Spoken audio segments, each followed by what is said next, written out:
ABC Listen. Podcasts, radio, news, music, and more. Hi, I'm Brett Worthington. And I'm Melissa Clark. And this is The Party Room, where we take stock of the week that was in politics and we help you make sense of what's happening in Canberra and across the country. We're in the chair while Fran Kelly and Patricia Karvelis are away. Hope you'll join us for the ride. That's The Party Room every Thursday on the Politics Now feed in the ABC Listen app.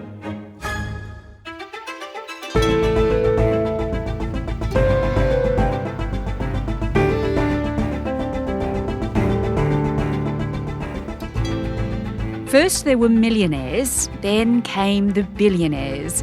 Now Elon Musk could become the world's first trillionaire after his net worth surpassed $500 billion this month. But is that actually okay? Today, Carl Rhodes, author of Stinking Rich, The 4 Myths of a Good Billionaire, on why we need to stop the rich getting richer. I'm Sam Hawley on Gadigal land in Sydney. This is ABC News Daily.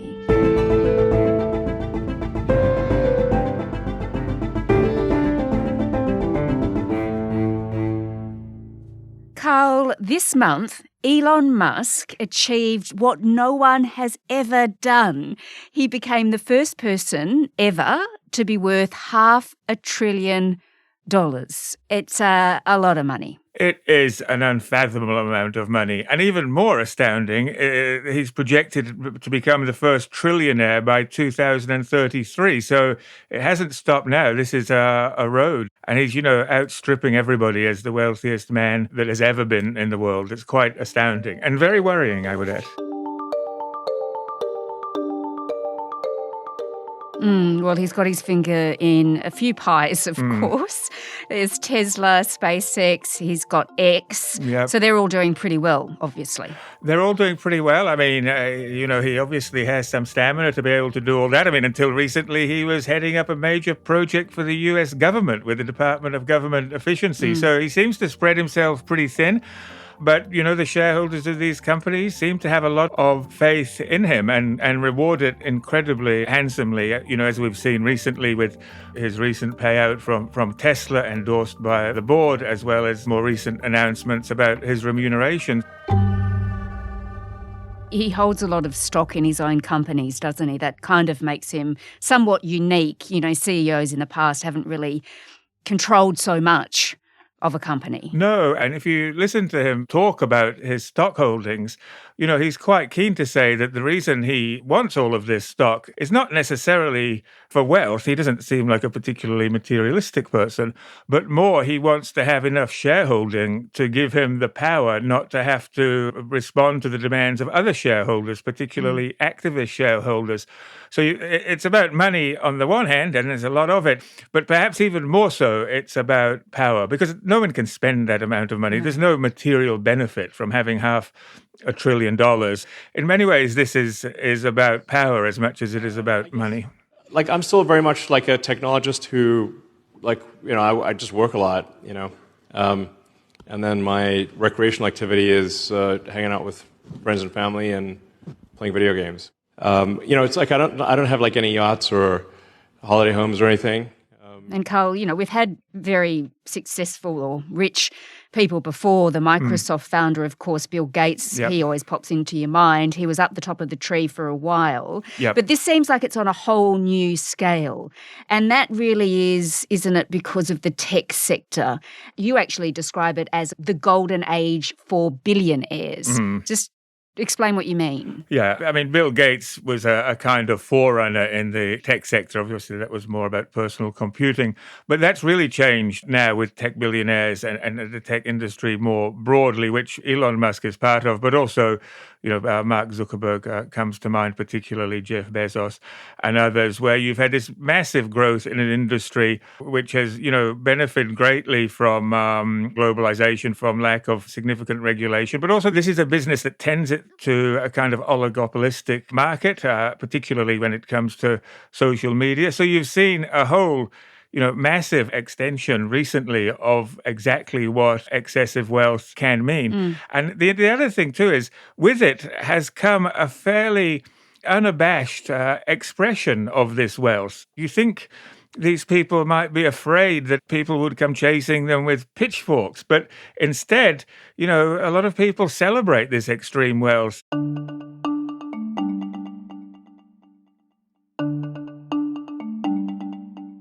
Well, Carl, as you say, Elon Musk, he's actually on track to become a trillionaire, which is actually ridiculous, but that's all wrapped up in a deal that he's done with the Tesla board, isn't it? A pay package, a proposed pay package. Yeah, so it's a proposed pay package, and it comes with a range of conditions that he has to stay in the job for a certain amount of time. And obviously, it's also then going to be dependent on what happens to the price of Tesla stock, which is, some people suggest is a little bit overinflated or overhyped. So there's a whole lot of conditions around that.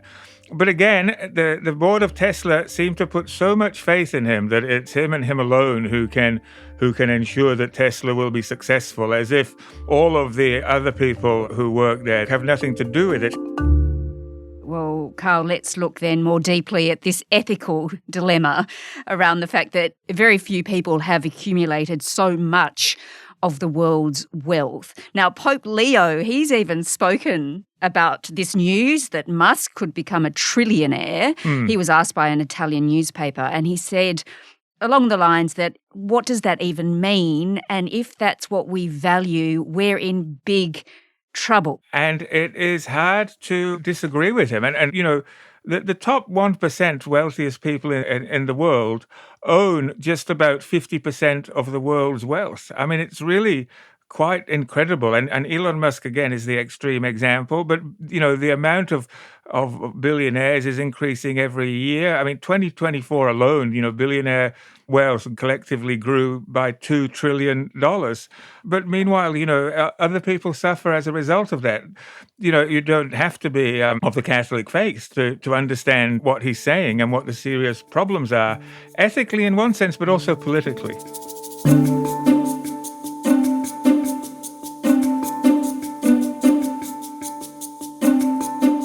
Just tell me then, Carl, what do we see here in Australia when it comes to billionaires and this sort of divide?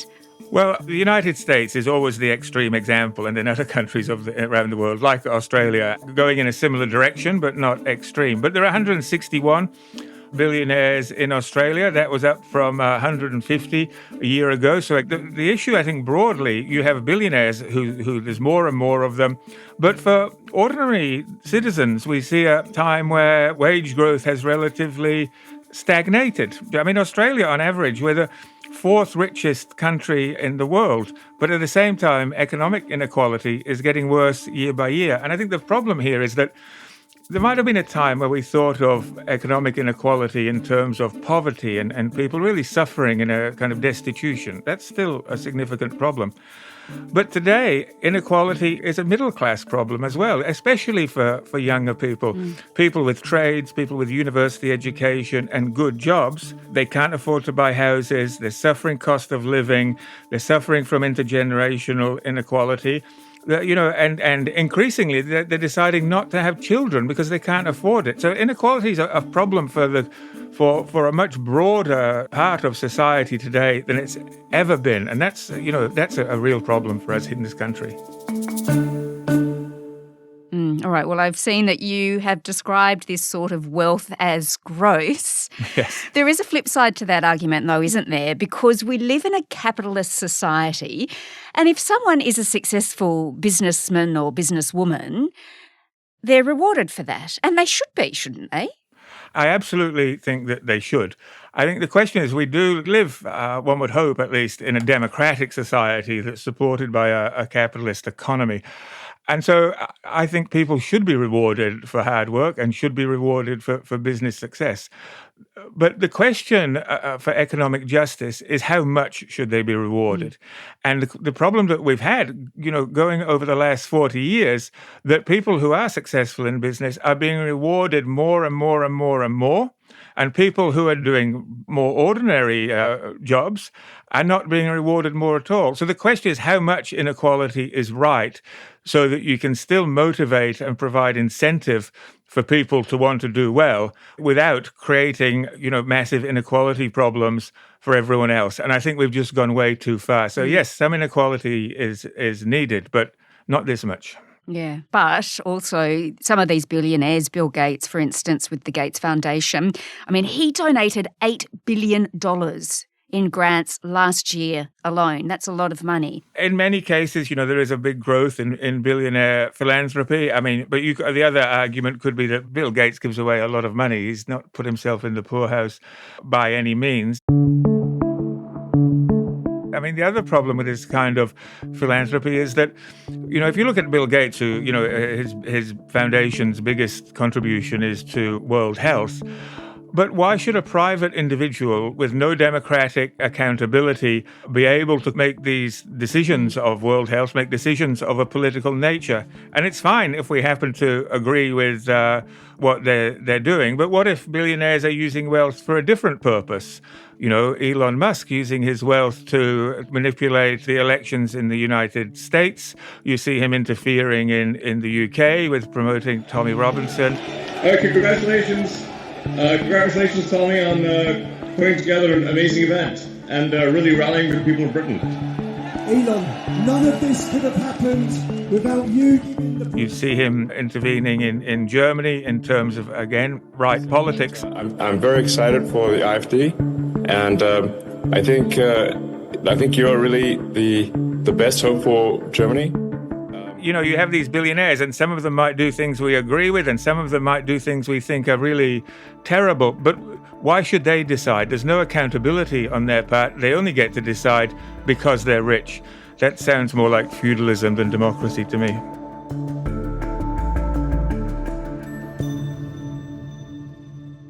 All right, well, Carl, you think we need to stop the rich just getting richer, and also that wealth shouldn't be seen as some sort of righteousness, that they're sort of heroes of some sort or celebrities because they are so rich. But what can governments actually do then? Well, there's many things that governments can do. Taxation is obviously one of them. And there is an increasing move internationally to look at questions of wealth tax. At the G20 summit last year in Rio de Janeiro, there was a declaration around cooperation on taxing of the very rich. And there was a survey recently done by Oxfam that suggested that 74% of Australians support taxing so-called ultra-high net worth individuals. One example is a big proposal for that kind of going through the political machine in France at the moment, for example. So there's an increasing talk about taxation. So that's probably one of the most significant things that can be done. But, Carl, the thing is... these people are pretty good at tax, right? Yes. They're pretty good at dodging it. So wouldn't they just find somewhere else to live or just get a really good accountant? Well, I think they've already got the good accountants, yes, and lawyers too. But governments have pretty good policymakers and accountants as well. And in the French proposal, which was actually passed in the lower house but blocked by Senate, so it's going to kind of go back next year, they expect.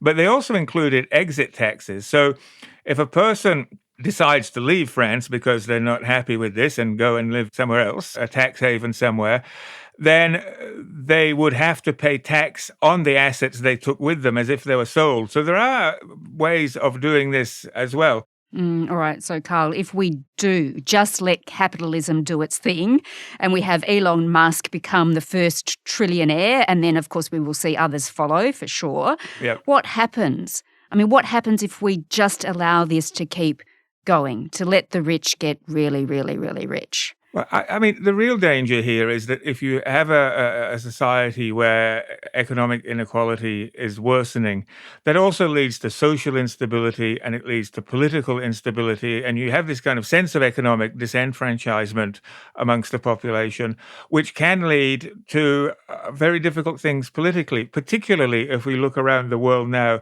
at the growth of right-wing populism. And you can see this in terms of the MAGA movement in the United States. If you look at Brexit in the UK and more recently the Reform Party and the fact now that Nigel Farage is a very real contender politically. It means the whole system of democratic governance that has come to kind of define liberal democracies like Australia is under threat, and it's under threat of very dangerous political forces. You know, you have this system of inequality with billionaires at the top, and who are people blaming? Foreigners and immigrants. And so there's a kind of racial disruption based on very flimsy premises. So the inequality can really destroy the whole way of life. And that is the very dangerous trajectory that this could take us on, both here and around the world. Carl Rhodes is a professor of business and society at the University of Technology, Sydney, and the author of Stinking Rich, The 4 Myths of the Good Billionaire. This episode was produced by Sydney Peed, Jessica Wukyanov and Sam Dunn. Audio production by Cinnamon Nippard. Our supervising producer is David Cody. I'm Sam Hooley. Thanks for listening.